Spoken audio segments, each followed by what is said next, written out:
Hola, nuestro tema hoy versa sobre los límites al ius puniendi estatal en el marco del curso de Derecho Penal Constitucional.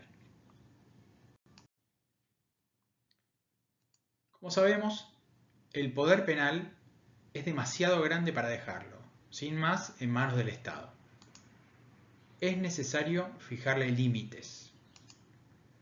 Esos límites aplican tanto a la potestad represiva, derecho penal, como al proceso previo que habilita su ejercicio, proceso penal.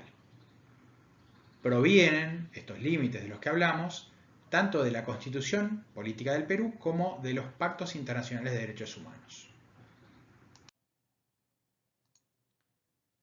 Cuando nos referimos a la expresión ius puniendi, pese a que el sentido más literal parecería indicar lo contrario, debemos aclarar que no existe un derecho del Estado a penar, un derecho a castigar, ni siquiera, según creemos, un derecho a perseguir. Sí existe por parte del Estado el poder deber de ejercer la función punitiva, de ejercer la función represiva, de ejercer la función persecutoria. En este contexto, en el contexto del ejercicio de esta función o de estas funciones, tiene lugar una relación absolutamente desigual entre el Estado y el ciudadano.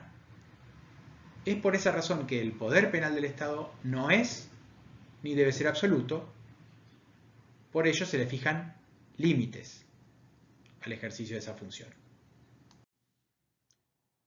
Entre los límites materiales al ius puniendi encontramos el principio del acto, también conocido, denominado de otras formas como principio de exterioridad, el principio de lesividad o principio de dañosidad o de no afectación a terceros, el principio de legalidad, el principio de culpabilidad, todos ellos principios que contribuyen a definir o delinear en general la materia de prohibición, y también otros principios como ser el principio de mínima intervención, el principio de humanidad y el principio de intrascendencia o también llamado trascendencia mínima de la pena, que tienden a atenuar o mitigar de alguna forma los efectos del ejercicio del sistema represivo, del sistema punitivo, aportando o ingresando criterios o pautas de sentido común, de razonabilidad e incluso, si se quiere, en algunos casos, de justicia del caso.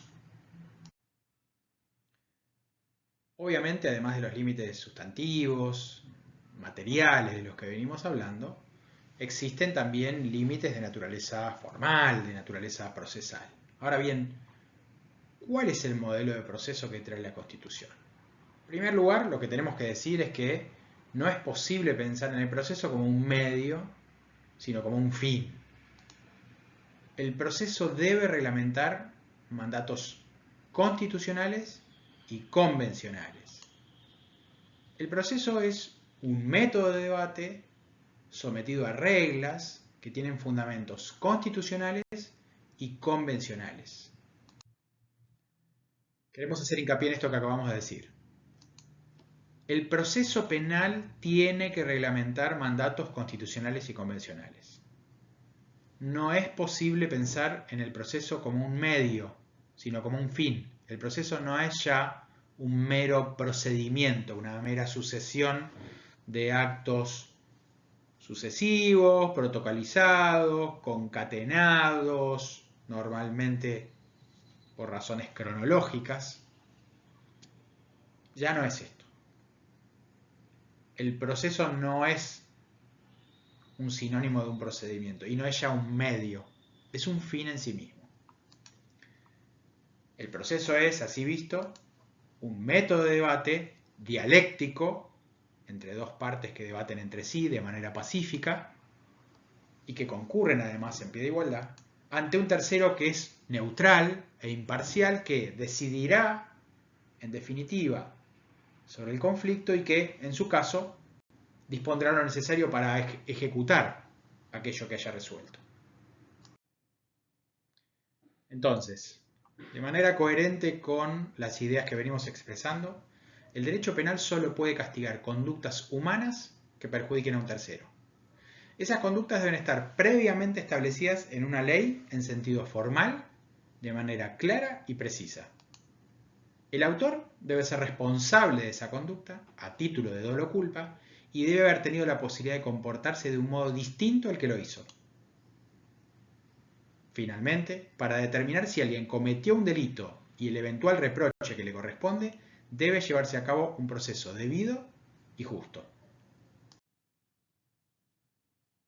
En suma, el poder penal del Estado no es ni debe ser absoluto.